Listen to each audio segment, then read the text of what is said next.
for joining us tonight. This is quite a chill weather here in Gauteng, and maybe Free State is much warmer than we are here in Gauteng. But I want to take this time to welcome you to the program, Your Health Matters, where we discuss the health matters that are of great interest to you. So tonight we have a very interesting subject that we are discussing. Our topic for discussion tonight is the impact of COVID-19 to mental health. The impact of COVID-19 to mental health, and we have great panel members here tonight who will share with us about this very important subject.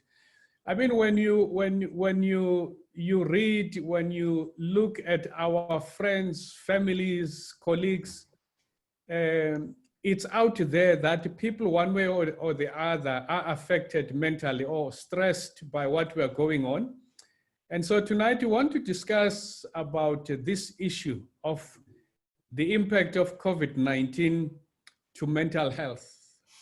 Is there anything we can do to cope? Is there anything we can improve this situation we're in? I think it was about a month now when the president, Cyril Ramaphosa, said, you know, we are going to be with COVID. Let's just be ready to be with COVID for the next year or two.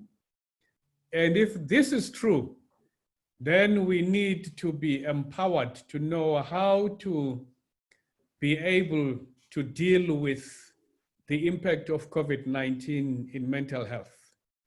So I want to welcome also our panel members that are with us tonight. Thank you very much for coming through and help us understand what is it that we are talking about tonight. Maybe for starters, I will just ask each panel member just to briefly introduce yourself.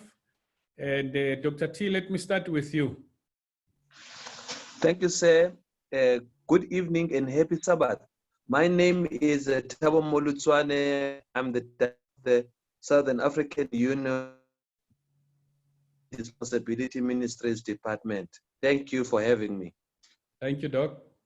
All right, Dr. Verboy. Good evening, everybody. My name is Nombulelo Madala Verboy. I am a medical doctor working in a specialist psychiatric unit here in East London. Thank you for having me this evening. Thank you, ma'am. You are welcome in our panel. We also have Dr. Lambert in our midst. Good evening, everyone, listeners, and good evening to all panelists. I'm Dr. Lambert. I'm based in Cape Town. I'm specialized in infectious diseases, working, of course, in Cape Town. All right, thank you very much. Demandes, I've saved the best for the last. All right, good evening, everyone. I'm Siabonga Kunene. I'm a physiotherapist by profession. I work as a lecturer full-time at Wits University. Thank you very much. Maybe let me start with you as we begin this discussion of the impact of COVID-19 to our mental health. To just please go ahead and set the stage for us.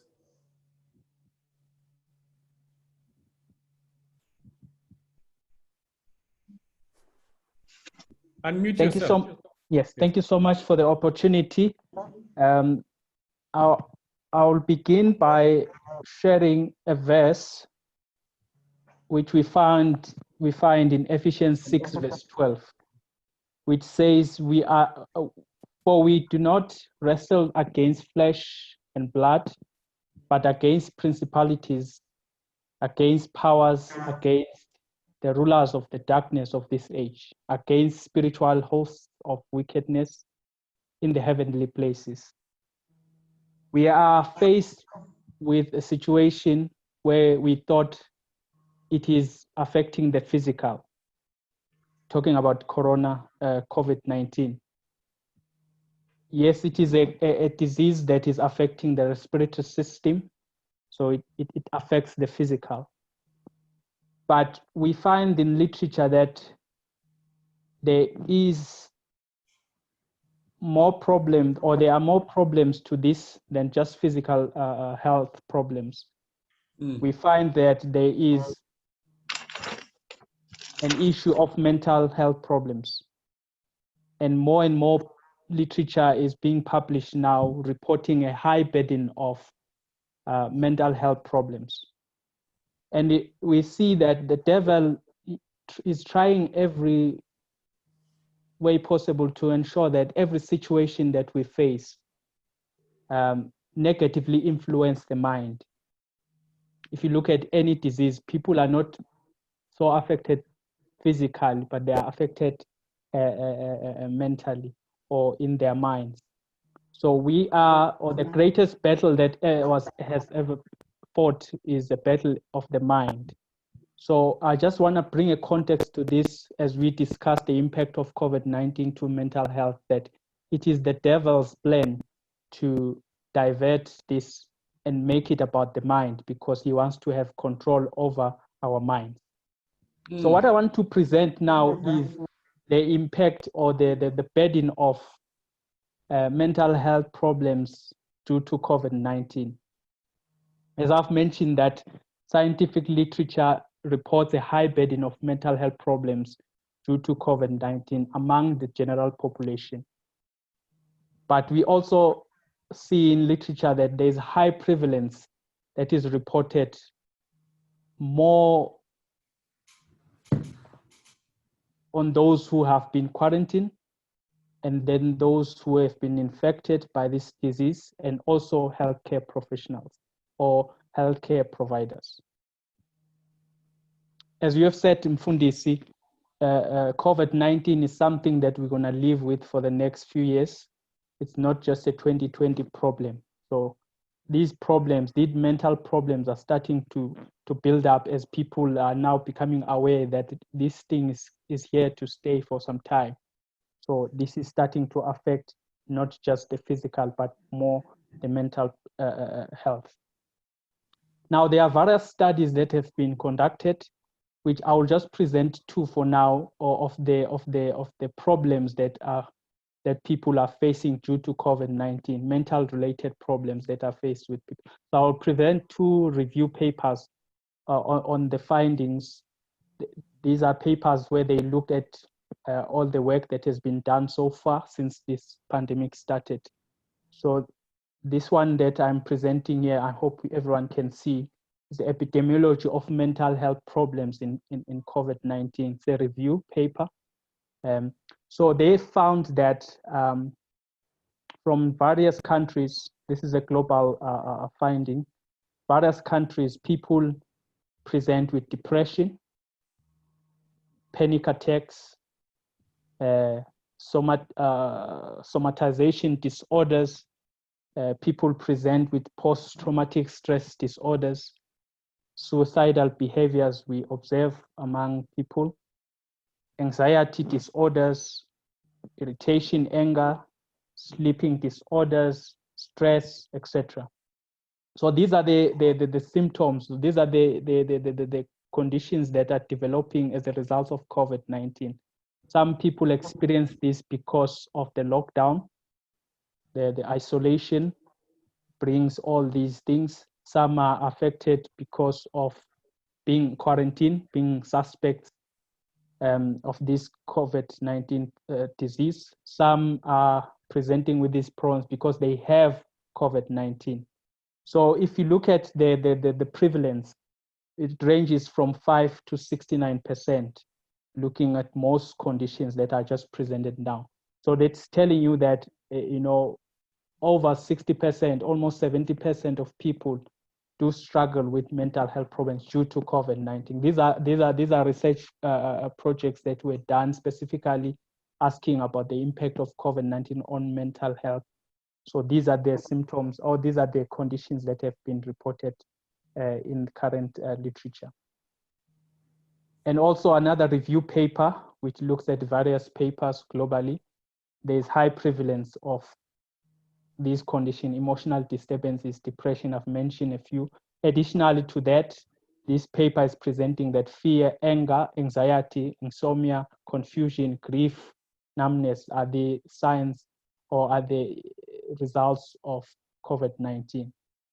I want to zoom in into South Africa just to look at, there's not much that has been published, stats in South Africa, but what we have so far, I'll just,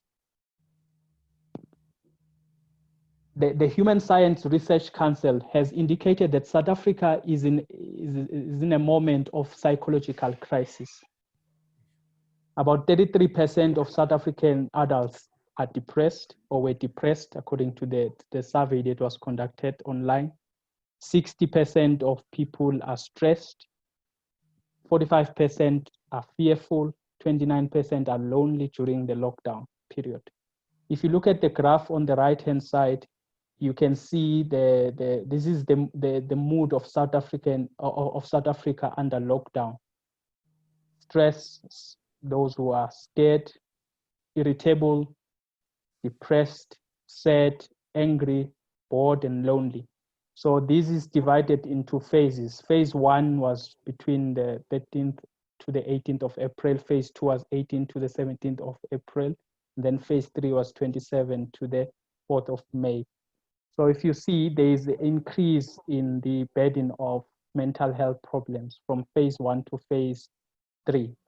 So this problem is growing, and no one is immune to a mental health problems due to COVID-19. As much as we thought it was affecting the physical, but now it's working more the mental, which is becoming a serious problem. The bottom graph is also showing the effects of hunger, because the studies are showing that the chief driver of these mental problems was hunger and due to poverty. And then other papers are saying it's financial stress and pressure, which are main challenges during the lockdown. So these are the things that might make people have these mental problems.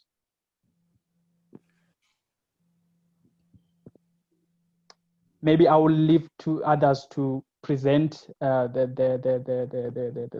risks of mental health problems during the COVID-19 period. Okay, good. Now,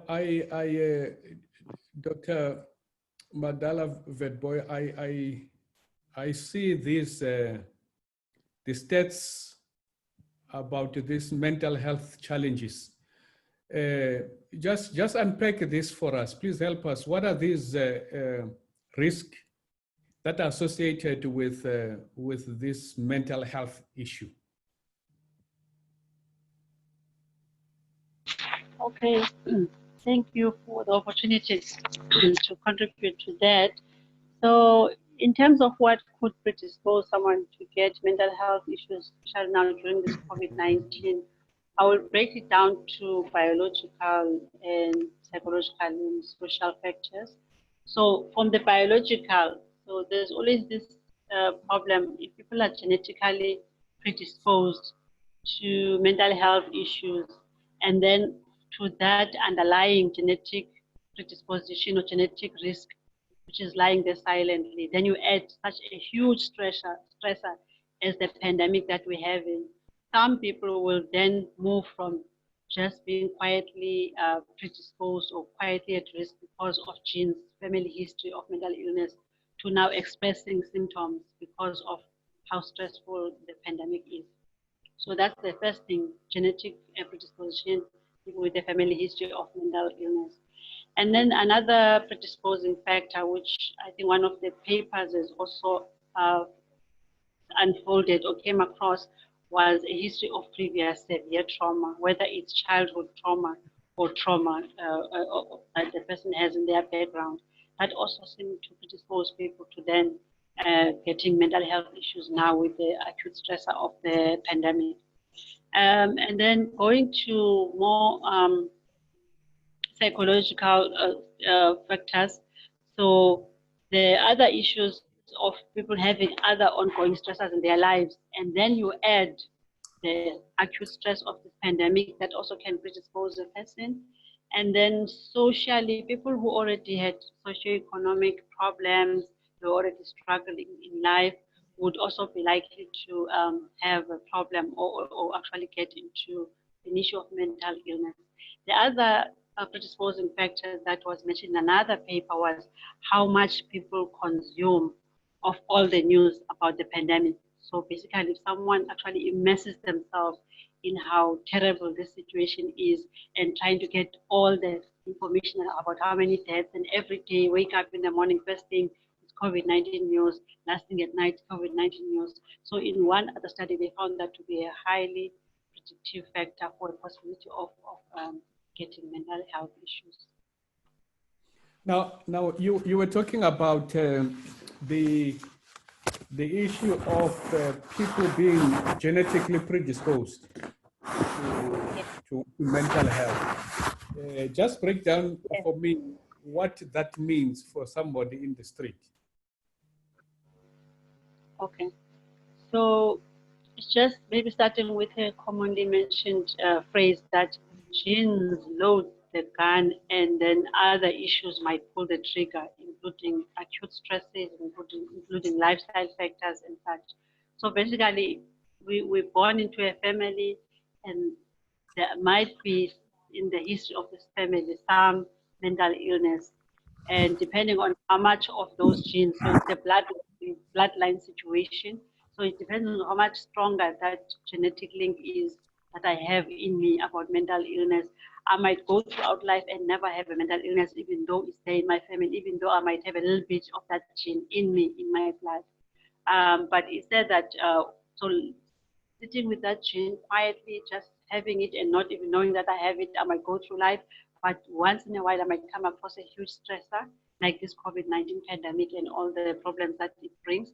And then that could then push me over to express symptoms of a mental illness. Dr. T, how vulnerable are we to this mental health? Not only during COVID, but I want us to reason in the light of what we are going through, because listening to Dr. Madala Vetboy, it seems, especially when she was saying, look at the genes know the gun, but COVID knows how to pull the trigger. So how vulnerable are we now? And what is it probably? Because it does not mean that when COVID is gone, therefore there are no mental health issues. Thank you so much, my leader. Although I do not have the statistics, but would appreciate that people who are staying in countries that are third world countries, where there is poverty, where is a lack of jobs, and other social, social insults, that are actually affecting the people. Those people, those population in those countries, especially the poor of the poor, are the ones that are living under severe stress. So as in this case, basically we know that in the third world countries, people have got a lot of challenges, that are faced with unemployment, food security, water security, education, and so forth and so on. Now South Africa is a third world country, that has got a big gap between those who are filthy rich and those who are the poor of the poorest. So before the lockdown, we were leading the world as the country with the highest or the biggest gap between the most wealthy and those who are. Now with COVID-19, I had one a reporter says people who are rich got more rich. People who are rich for COVID-19 got more rich during COVID-19, and people who are poor before COVID-19, they were poor during the COVID-19. Point number 3, we are looking at now in this space, we are looking at COVID-19, but remember, what comes with COVID-19 are the lockdown regulations, which actually make the situation even worse.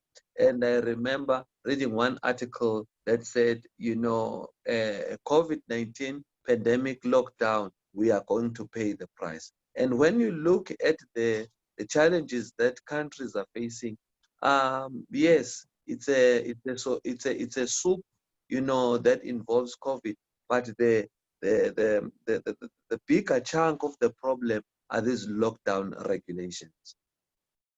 Good. Maybe Dr. Vetboy, let me just come to you quickly, because I want to pick up on the point of genetics, especially in our communities, because somebody may be growing up in their home.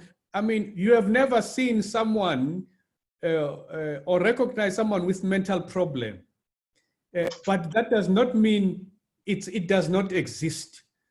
Now, in this case, how then do we begin to say, well, genetically speaking, there is a trace or it exists, so that if it's in my, if it's in the line of my genes, I can be able to say, what is it that I need to do so that I can be proactive in strengthening my own genes going forward. So especially with us as Black people, what is it that we can do? One, to check or identify if this problem exists in my lineage, and secondly, what is it that one can do therefore to say, let me fortify myself against this problem?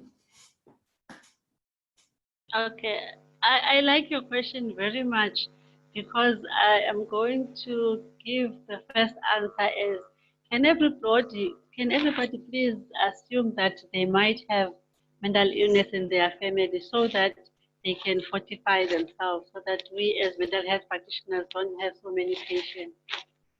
So that's where I will start. Because the question you're asking is relevant. You can't always know, basically, that in your lineage has mental health problems. By the way, when we're trying to find out from someone whether they could be genetically predisposed or not, we don't only ask about mental illness. We ask, is there someone mentally ill in your lineage?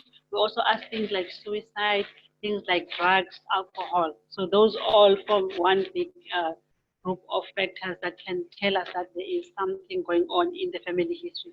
But as you correctly stated, one might not have that information clear to them. So again, I will say that people should act as if they could be that risk, and they should do everything they can to try and fortify themselves. I'll use the term that you use. So to fortify oneself, there are so many things that one can do, both on the physical, on the psychological, on the social, on the spiritual. So all of those categories, someone will have to do something in them to fortify themselves. And it has to be a lifestyle. You have to be in a certain lifestyle to be ongoing fortifying yourself and those around you against an attack of mental issues or emotional issues. So I'll start with the physical, the lifestyle things that we do, the new start that we do, that we talk about for general health is also relevant for mental health, because if we have healthy bodies, our minds are more likely to be healthy. If we've got healthy blood flowing with enough oxygen, enough nutrients, it's also because that same blood flows through the brain. So enough said about lifestyle and the brain, because mental health issues come from the brain. The brain is healthy when we are healthy. So that becomes important, and making sure that if we've got other health problems that we're treating, that we're following the right treatment, because again, based on healthy body, healthy mind, that becomes very, very important. So psychologically, what's important is resilience factors. One of the biggest resilience factor still falls under spiritual, because how I usually like to, when especially working with young people, they usually find themselves feeling defined by their circumstances and end up with emotional issues. It could be adults, could be young people. But the point being that on the spiritual realm, it's where we learn to be identified as children of God equally, whether our circumstances are bad or not. So therefore, lifting the mind up from a feeling of I'm defined by my circumstances, therefore getting into that dark pit of depression and despair, which then gives room for more mental and emotional issues. So the resilience comes in there, linking it with the spiritual. But there's also other resilience factors, like learning new coping skills. If someone finds their coping skills are not so strong, not only using the Bible and the spiritual, but also seeing a psychological counselor or getting into a program where one looks at the gaps in their emotional coping system and actually improve on them. There's many approaches to the psychological strengthening of the mind. They usually depend on what the gaps are in your current psychological situation. So one of the things that's been talked about a lot now during COVID-19 is not only the resilience, and it's also the language of mindfulness. Mindfulness, there's other complicated aspects of mindfulness which try to link us to Eastern mysticism, but the basic mindfulness which Christians can use without feeling like they're doing something bad has to do with being aware of the here and now and Yes. bringing this mind into the here and now when it wants to wander off into the fear of the unknown, into more anxiety. So that is mindfulness. You can Google about mindfulness, but it's really using small tricks like breathing and saying, okay, maybe let's say I'm anxious about this meeting now, about my speaking here, and I'm feeling my mind thinking about what if I forget what I'm going to say. And then I bring it back by thinking, okay, I'm here now. This is the screen. I'm seeing myself on the screen. I'm seeing the other people. This is the talk, and this is what I'm doing. So just bringing that mind in and including breathing exercises as well, knowing that even controlled breathing can also calm the body and calm the mind. But there's more to it than that. I'm just summarizing. So those are some of the psychological factors. Then socially, the connectedness. I'm so sad to see how Africans have moved so far from my grandmother's time where connectedness was normal, but now we are so disconnected. And so if so Satan, that the other brother Kunene was talking about when he was presenting, likes to divide and rule. So, but then together, if we all remind ourselves that we're in it together, we connect, then that feeling of connectedness also releases certain chemicals in the body and in the mind that assist with calming the mind as well. So the social connectedness and checking on each other is very important. Then the spiritual, which is an overarching principle why we are here today talking as church members, that we need to really get very close to this thing that we call ourselves, which is Christians. This is the time, individually, without pointing fingers and saying, oh, you get connected to God, you get connected, but I must get more connected to God. I'll just give a simple example. The other time I was doing a devotion and I was looking at how intensively I am swallowing up the understanding I was having of the link between faith and then not only faith, but prayer. And then I was actually making drawing diagrams and prayer, and then I'm praying to Jesus. And what actually is the victory? Because the song says faith is a victory, and I might go around thinking my faith has got the victory. But why it's got the victory? It's actually because Jesus Christ made the victory on the cross. So I was actually making a diagram. So I'm thinking, I don't know if it was not COVID-19, I would sit that long actually trying to get my mind into the scripture. So I'm just saying that this is a time when, because normally the normal human nature is that we get more intentional about things when something pushes us. So this is the push. So let's push harder towards our spiritual connection to our belief system. I think I will end there. Okay, great. Now, Dr. Lambert, Yes. now we have established there's no argument on this one, and that is mental health is impacted quite negatively about what is going on by COVID-19 specifically. Now the question is, amongst other things, what are the prevention and coping strategies that as people we can put in place so that we're able to live life as normal as we possibly can? What are some of the things that we need to do? Yeah, thank you, Pastor Jabu, for important question. You know, with COVID-19 as well as other pandemic diseases, there is always a way of preventing the complications. Yeah. And most of complications, of course, is impact is affecting the mental health. So coming to the question, I would love to highlight a number of points. There are many things that we can do, but I thought we can maybe put let's say around 4 points, major points of prevention strategies. So number one, during a pandemic such as COVID-19, we need implementation of effective communication. We need a right channel.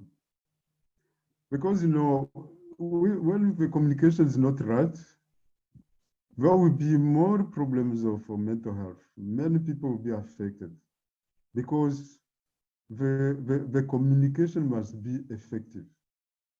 Social media, what we saw in the social media sometimes can amplify the problem. Then people get affected mentally. So implementation of effective communication is always needed for the prevention of mental health. Point number two,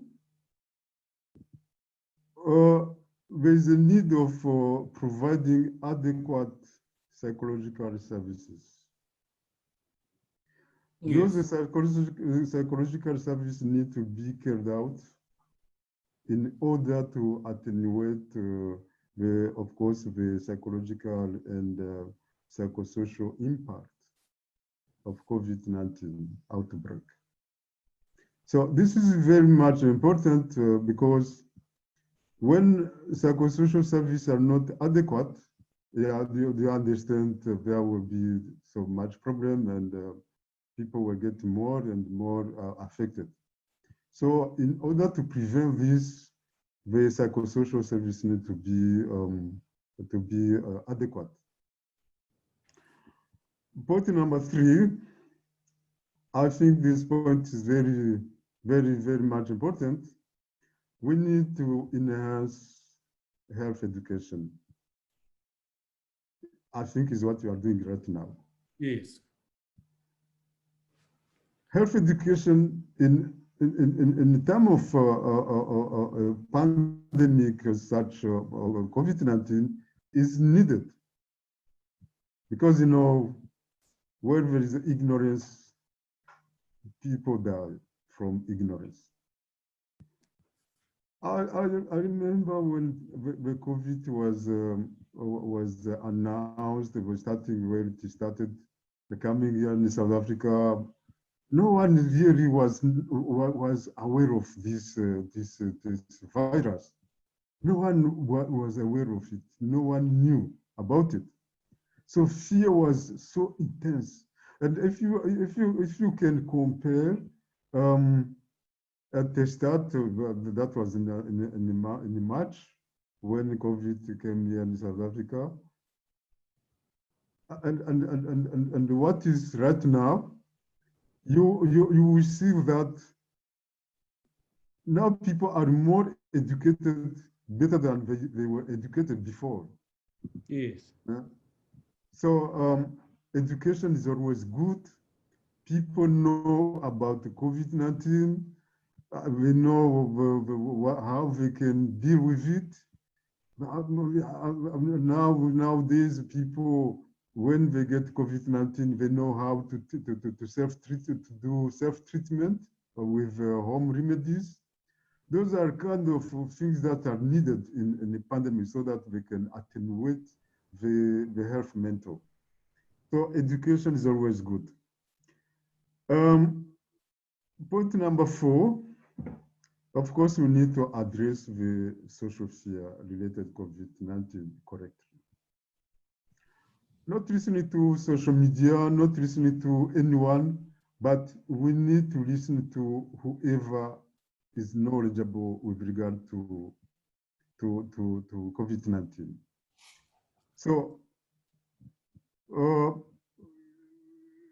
in my experience, the patients that were tested positive with COVID-19, when they were sent to the laboratory, then the laboratory sent us the result back.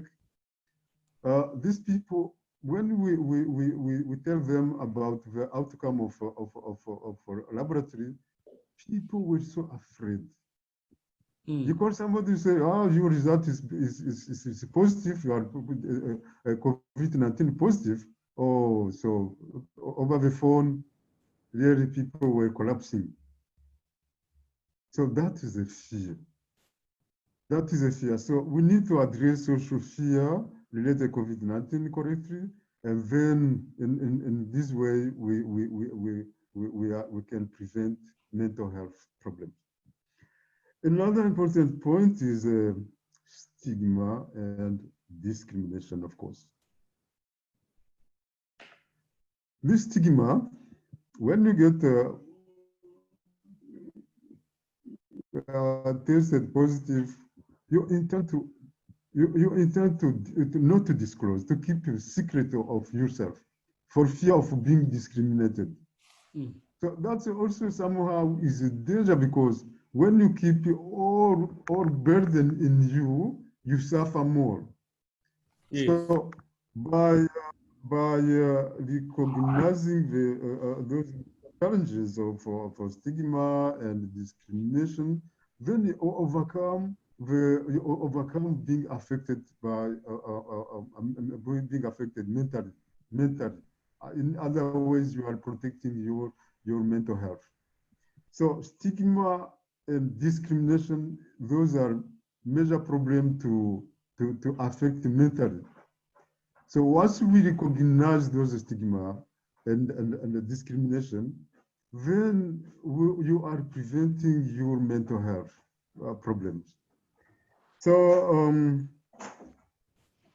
as I said, there are many ways to prevent mental health problems with regard to COVID-19 and other pandemic diseases. But I thought that those 5 that I highlighted might be important to say, so that we can keep our mental health. Yes, yes, Doctor, that is true. I mean, you are mentioning areas that are a problem, because now we see WhatsApp messages that are flying around that we don't even know where they come from. They have no science credibility in them, and these messages, they fly around. Now the question is, when we see these messages, what is it that people should do in the minimum? Because this message has no source quoted, but it's already giving you prescription. And there are different of these messages that fly around. What is it that people need to do to deal with the issue of not knowing much about dealing with COVID-19?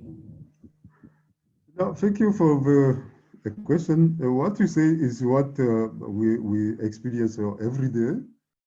People intend to listen to social media. And the people are more relying on social media too much. So what we can do and what we can advise people is just not to listen to everything comes to the ears. those WhatsApp messages, those information and sources, just we should undermine them, not to listen to all everything comes to our ears. So I used to tell my patient to say, no, listen, if you hear something, better to go and consult a health professional. Yes. One who will give you a right message, a right information, rather to just to consider those messages for flying all over. And of course, this is a cause of mental health problems. Okay. Now we were, as we were discussing earlier on, Dimandio, I could see there is a number of things that were mentioned by Dr. Vetboy in relation to the 8 laws of nature. Now, as part and parcel of our response as people in fighting against the infection, is there any role that the body needs to? Is there any role that we need to play physically to be able to fight off this infection? Thank you for this. In fact, I was going to comment after Dr. Madala when she mentioned issue of changing of lifestyle using the New Start. You know, I know people at this time, they are expecting new solutions to these problems that we are facing. And we've been advised now and again in terms of this New Start. It applies to most conditions. In fact, if you follow the New Start, for those who may not know what New Start is, it stands for, N stands for nutrition, good nutrition. There are foods that have been identified that are exacerbating the problem, that are making you to be more sick mentally. Issues of daily products, processed foods, sugary foods. There are many, they are identified even in scientific literature, foods that are making problems worse. You are depressed and you keep eating those and you get more depressed. So if we can go back to basics and eat the right foods, fruits, vegetables, drink lots of water. So those are the basics. You don't need a doctor for you to remember to drink water, to remember to always have fruits and vegetables in your diet, you know, avoid processed foods and all that. So N is for nutrition, good nutrition. E is for exercise. You know, exercise is so cheap. Some people have excuses that because gyms are closed, therefore they cannot exercise. You can do exercise at your own place. As long as there's 2 meter space, you can do exercise. So what happens when you exercise? Or what happens when you are stressed? When you are stressed by a situation, there are stress hormones that are being you know, released in your body that makes you frustrated and stressed. So that's what happened in situations of isolation. You get these glucocorticoids or steroid cortisols. They increase in your body. They make you more stressed. But now it has been found that exercise has got a way to deal with that problem.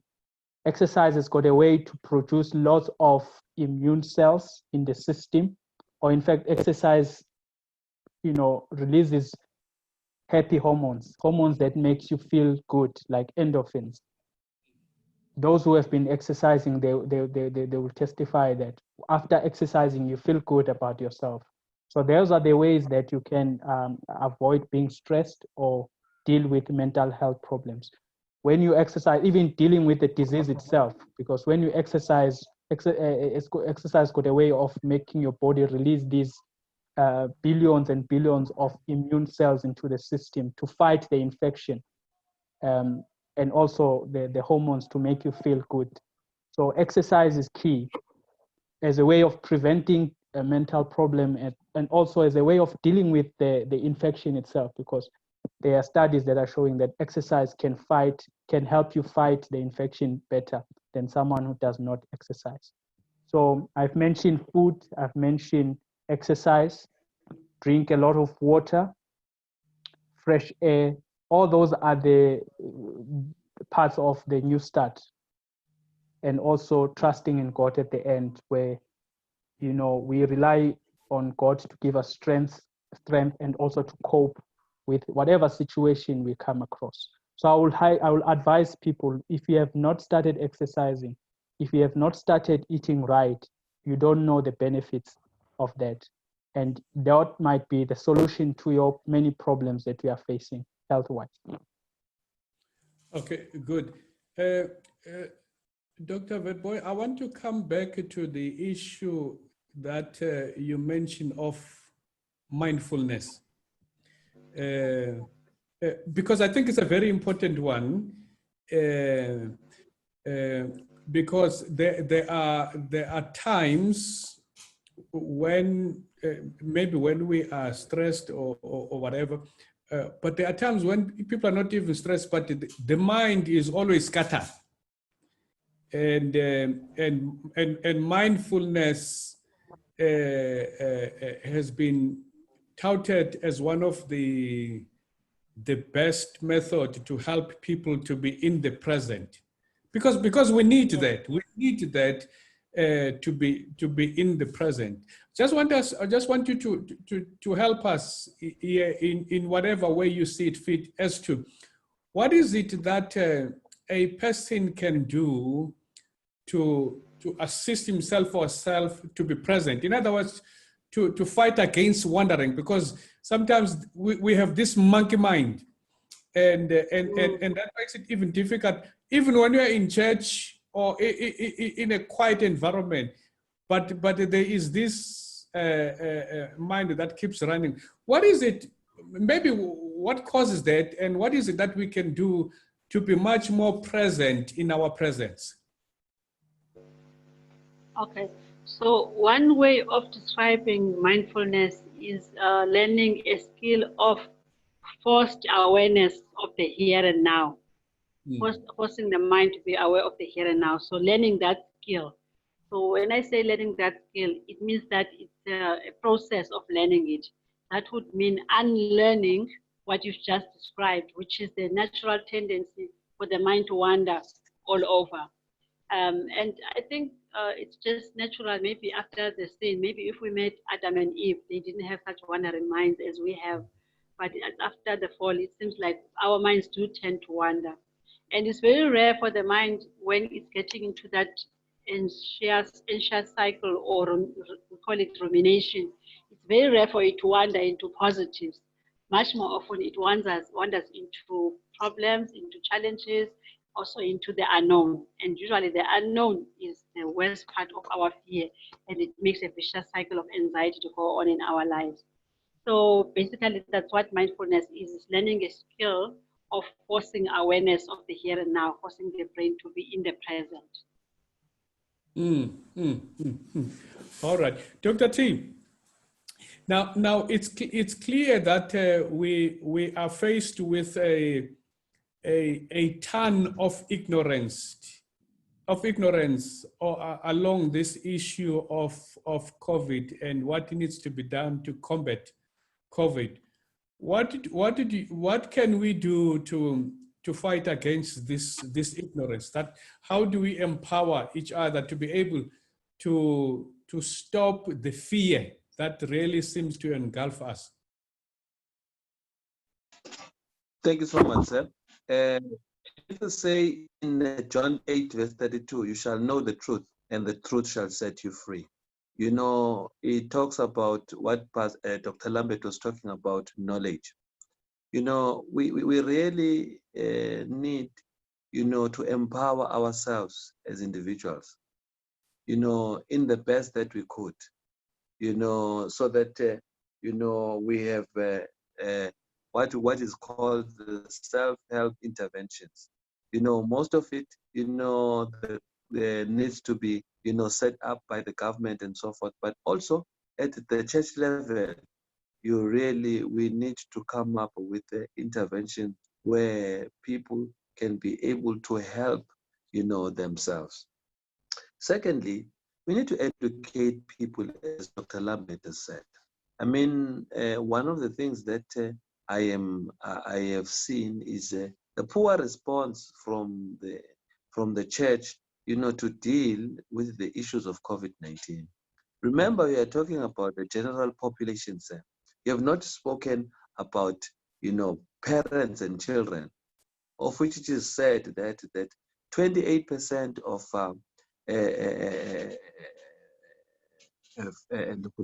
parents and family,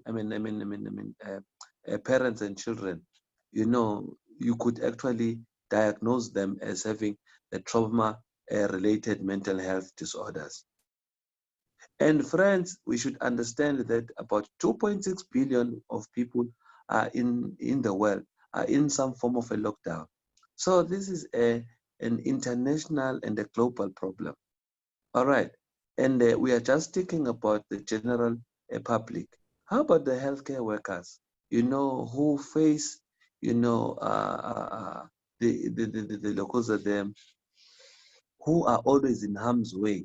It is said that 10% of healthcare workers, they have reported depressive symptoms. And these depressive symptoms, they are going to last, some time, minimum 3 years. It's not, the problem is not, just an immediate, or intermediate problem. It's a long-term problem, where it is said that, that because of the quarantine and some form of the quarantine, healthcare workers are going to avoid, hospitals. Why stress abounds in lockdown is that people, there is a risk of infection. People are afraid, of get infected, and they are afraid of losing their loved ones. And there's a prospect of financial hardship. So I want also to literally talk about the healthcare worker. They said there is going to be two waves, that is going to strike the healthcare worker. The first one is during the lockdown, where there was going to be an increase in absenteeism, because healthcare workers are afraid of catching COVID-19, or they will avoid work. And the second wave will hit the healthcare workers when people have to go, when the lockdown is over and people have to come to work to repair the economy. And the scientists are saying, basically, we are going to expect a sharp spike in absenteeism and burnout. My leader, there is work that we could do as individuals. If you can be able to equip yourself with knowledge.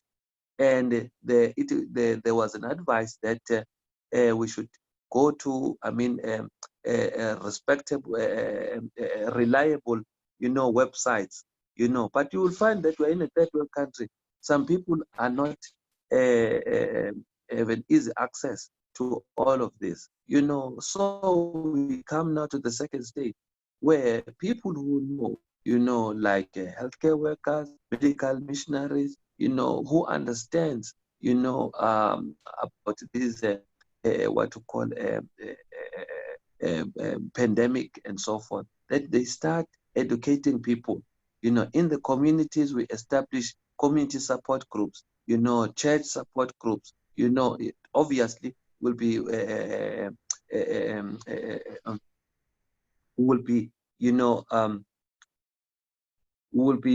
respecting, the lockdown regulations.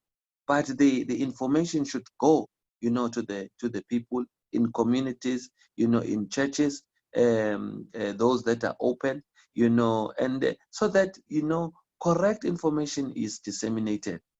Never take for granted, Pastor J, that, people, have got enough knowledge about COVID-19. The main challenge is what is it that they know about COVID-19? Is it the truth? Is it some misinformation, or is it propaganda? I mean, if you would find that some countries have made a disaster out of the COVID-19 pandemic management because of listening to or following studies that are in the public domain, that some of them, they've got a little shred of evidence. It tells you the problem that, really, it is not as easy as we think it is. And then as also healthcare workers, we need healthcare workers to be supported. We are always saying, no, it is fine. We thank the healthcare workers for what we call for being in the front line. But what are we doing for the healthcare workers? We need to support them. We literally need to be able, to show not only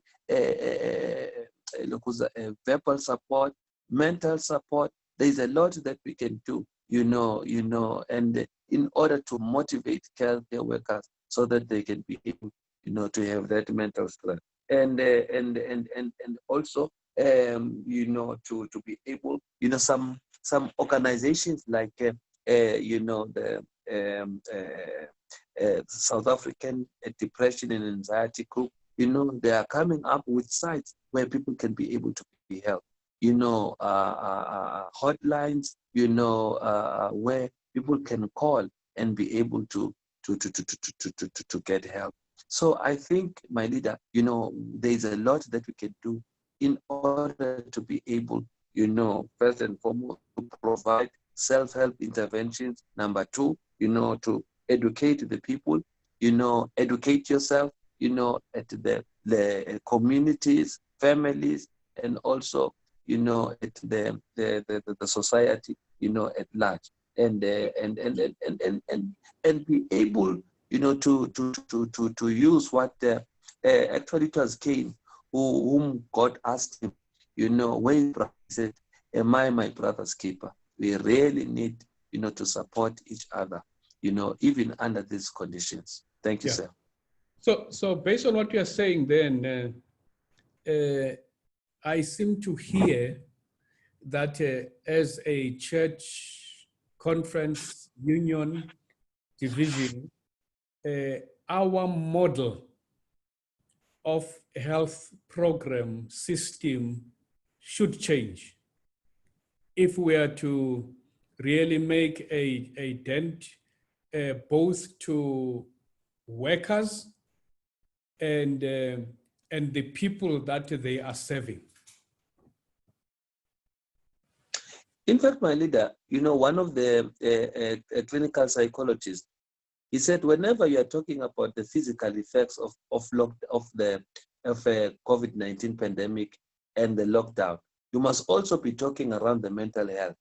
But you find that we are always talking about, rate of infection, rate of recovery, but the mental health is on the sideline. And yes, I'm telling you, when you meet people, you are so shocked. You see the panic, the anxiety that is even there, even among the healthcare workers. People who are supposed to be showing, a brave face, people who know better. But because, the platforms that are there, and including, some of the government officials, they have sown fear, from the people, and that is where the problem is. This clinical psychologist is here in KZN, and he said, the COVID-19 pandemic plus the lockdown principle, they are an emotional tsunami. Go and check the picture about what happened during the tsunami. It destroyed everything. Lives were lost, infrastructure, and every other thing. Think about that, my leader, happening to a person.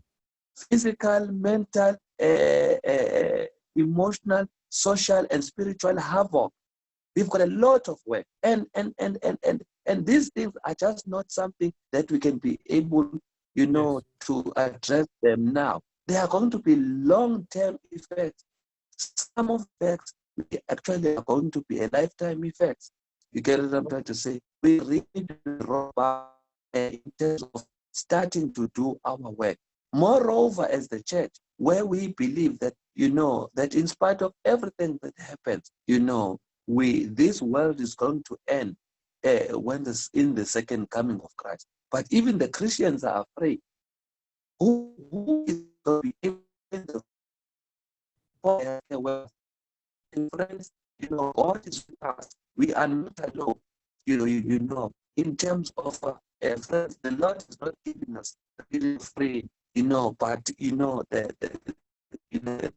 spirit of a sound mind, of love and sound mind. Somebody has to go out and face this thing, but people are afraid of their lives. And one of the frustrating things, my lead, is like God is absent.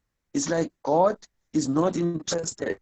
People who read the Bible, what are these verses for? Where God says, I will never leave you nor forsake you. This is the time for us to be looking to be gaining strength from those from those verses. So we've got the emotional, we've got a tsunami. Remember, we talked about the pentaprong approach, where we are talking about comprehensive health. The tsunami has hit all those 5 pillars: physical, mental, emotional, social, and spiritual. We need to build. We need to build people. We need to build. When the president of the country is talking about building the country, it's not only the economy.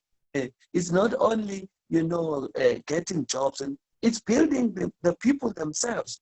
You get what I'm trying to say? My leader, honestly speaking, I do not like to talk against the church, but I think this side of the world, we have responded badly in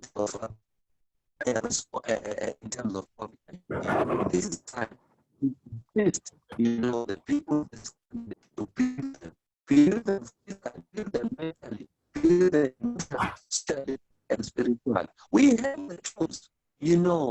Dr. Lambert was talking about New Start. We do not have a vaccine. We do not have a treatment, but we have got the immune system. We're supposed to be saying to people, take care of your immune system, tell them how to take care of the immune system, and the immune system will take care of COVID-19. We are supposed to be able to have programs that are like this, and I thank you. I thank the TOC for this program. Yes, it may look to be small, but there is a key to doing something. Emotional, social.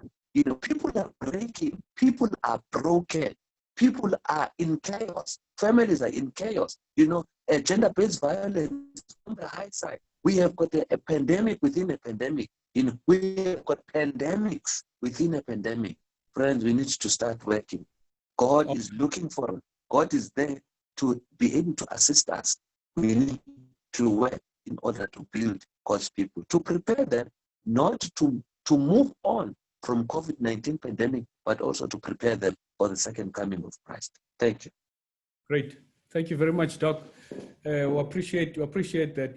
It's clear, it's really clear as that, especially as a church organization, that some things need to be changed. We've been educated today about really how affected we are, especially on the issue of mental health.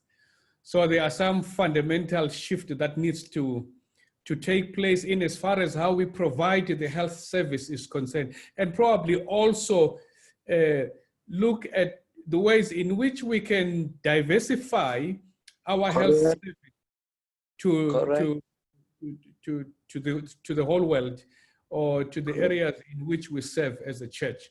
So it's a challenge that really, as a church in the Southern African Union, we need to look at and say, it can no longer be business as usual. Some things must change if we're to serve people better than ever before. Dr. Lambert, your closing thought on this one. Just unmute yourself.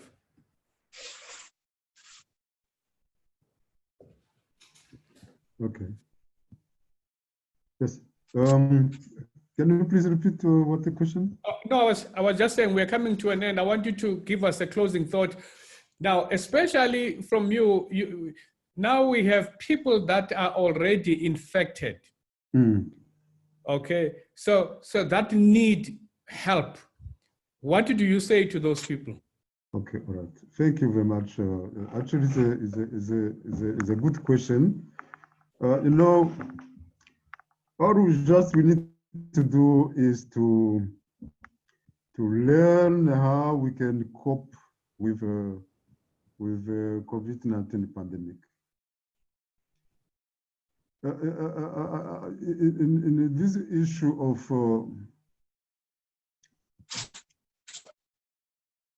coping strategies, yes, it's only one thing which can help us to survive COVID-19 and other pandemic diseases which will come in future. So we are lucky as a church, as Dr. Tabu was saying, being in a church is already a solution. But Amen. we cannot be selfish and saying, okay, we are in a church, then there are many ways to learn how we can cope with COVID-19. We need to bring this privilege to other people. So coping with the pandemic means we need to talk about it. We need to associate as a brethren. By associating as a brethren, then we learn how to cope. It's not a matter of enclosing myself in my place and think about myself, think about all consequences of this pandemic.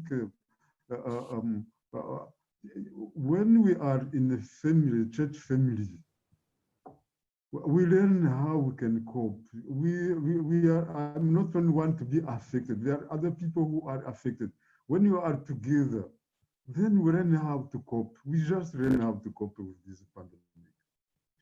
So there are other people who are in no way, and those are ones we need to identify so that we can bring also in the cycle, so that we can, all of us, to be together. So as a church, this is our mission. That might be our mission. yes. So I think this is what I think about. Okay, great. Demand a closing thought from your side. I will just say God is an answer to all our problems, whether it's social, health. God should be in the center as the main solution to this. Nothing will ever replace God. And if we seek him, he will intervene through reading his word, through prayer. God can solve all our needs, including the mental problem. But there is part that we need to also play in making sure we do what is expected of us. Change of lifestyle is necessary. You know, talking about your problem. I have an issue, especially with us Africans, especially men. We just don't want to talk. What we have tried here in our house is that every day you have to put something in a box to indicate whether you are sad or you are happy. And we discuss about those. I think Pastor Mapumulo helped us with that in one of his presentations. Talking. The mental problems will not go away if you don't want to acknowledge you have a problem and you don't want to talk to God or talk to another person next to you. So I would say there is part that we can play, but God is there to assist us to cope with whatever situation we come across. Thank you. All right. Pastor Mapumulo? Dr. Madala, here is this church at the corner somewhere. And what do you say to this church about making a difference to people about mental health issues firstly within and secondly to its immediate community? Okay, so there's just two broad principles. I'll try and go through them real quick. The first one is, with everything we've discussed today, we have to differentiate between primary prevention and secondary prevention. So everything we've mentioned so far is mostly about primary prevention, which is you don't have any mental illness, but you are preventing it, including what you said about fortifying. Secondary prevention means that you actually are having symptoms or you are mentally not well, which means that at that point you can apply those principles that we mentioned today, but you actually need help. You need to see a professional. You might need to be on treatment. And I will repeat this part because Adventists forget that sometimes we can't be mentally ill even though God loves us and we love Him. Because when we sick, we sick. When the mind is sick, the mind is sick. So you might need treatment, but then the spiritual and all the other inputs will help that treatment, will help with the treatment to get the mind to heal again. So the second principle I want to come to is the fact that I feel that if we had progressed in the idea of our churches becoming centers of influence rather than being church as usual, we would not be sitting now with a situation where we're not sure how to reopen, because the philosophy of center of influence is very different from church as usual. It's not about controlling how many people come to church anymore. We would actually be going to church wearing our PPEs, the same as we were at work, and actually getting people from the community to come and ask, where is God when people are dying like this? People be able to come and ask that in church, and we should be hosting them. So because we don't have the ethos of centers of influence, we are now sitting thinking, how am I going to open the church with 100 or 1,000 members? But to this time, it's not about the 1,000 members, it's about centers of influence where people can come and ask the questions that are burning them more now than before because of this pandemic. Wow, powerful, it's powerful. Yeah, I keep hearing. Yes, Doc, go ahead. Can I just chip in here, my dad? You know, we are all talking about adults here. How about children who are also affected? Children ministries needs to come on board. You know, one of the things as a person that helped me during this COVID-19 was to read the Bible. I read my Bible, and you know, it fortified my mind. It gave me a new perspective. We need pastors to come on board.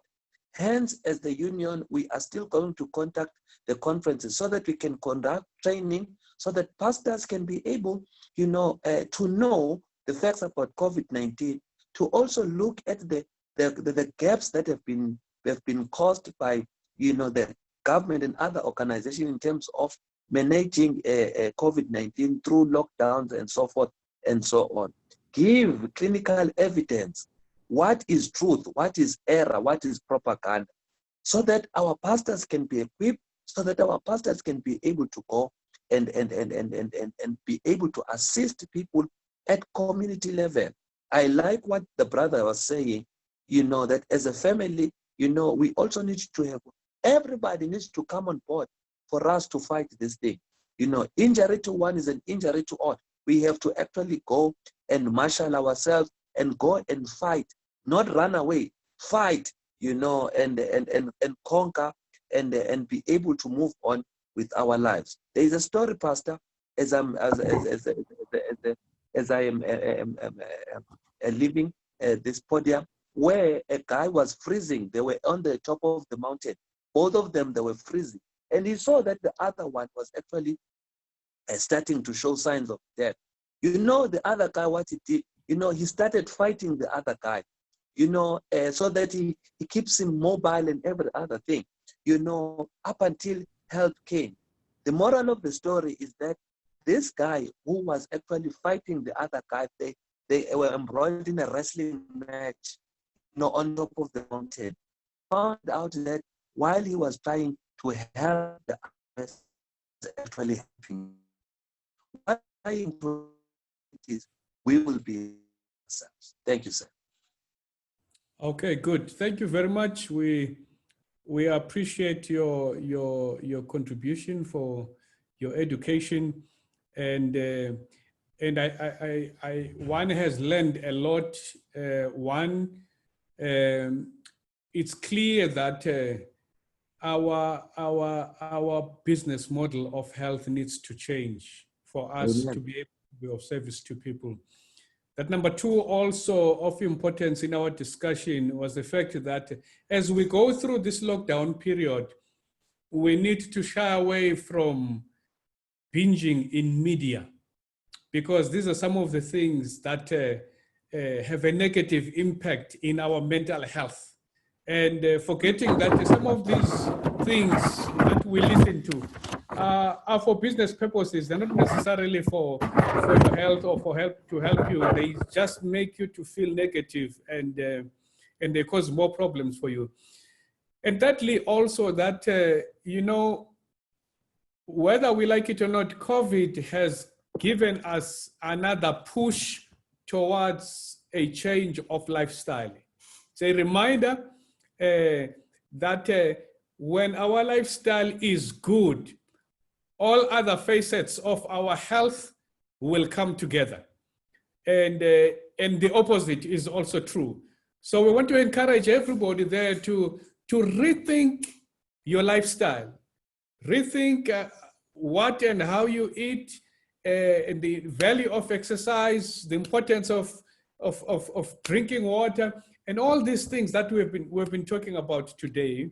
That also, it's important to all of us to always remember that even though life is difficult, that we never continue to focus, excuse me, on the negative, because that on its own has a bearing in our lives.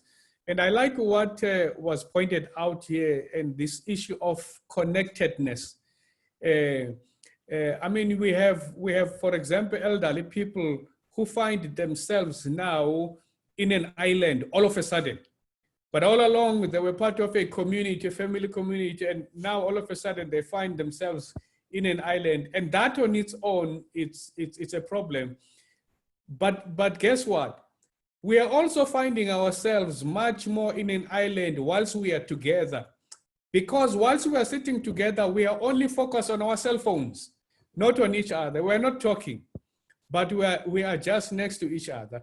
And so I think these are the important lessons that we need to reevaluate, to say, part of our improving our mental health, it means we must enrich our connectedness and learn that when we come in the presence of somebody, that phone sits aside, is placed somewhere else, and we take time to connect with one another.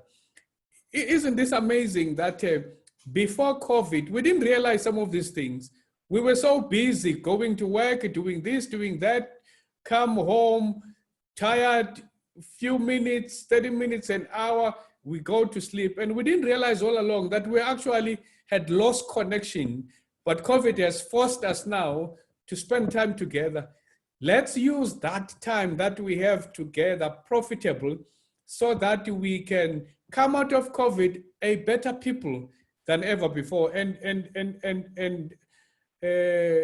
colleagues, I acknowledge myself also the importance of us as a church, as conferences, as a union, to go back to the drawing board and say, how can we serve people better than ever before?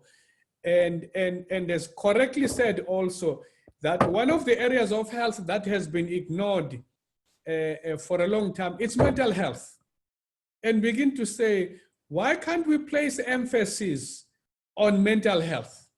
Because what's the point of saying all these other things and you end up with people who are so-called healthy, but they are mentally, I don't want to use this term, but I'm thinking, but they are mentally challenged in a way, even though they look healthy.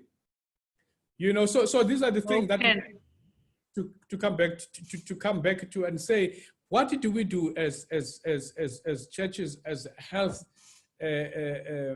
people, workers? Now, lastly, also that you know,